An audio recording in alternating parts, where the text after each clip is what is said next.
سأقبل يا خالقي من جديد كما أنت مني إلهي تريد، وأرجو إذا أنت تقبلني جنان الخلود ومنك المزيد.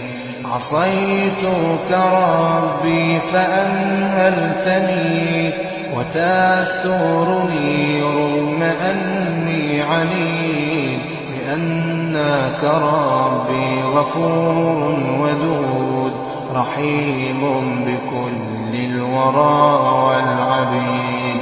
أتيتك يا خالقي باكيا ودمع الأسى كل حين يزيد، فقد قلت في الآي لا تقنطوا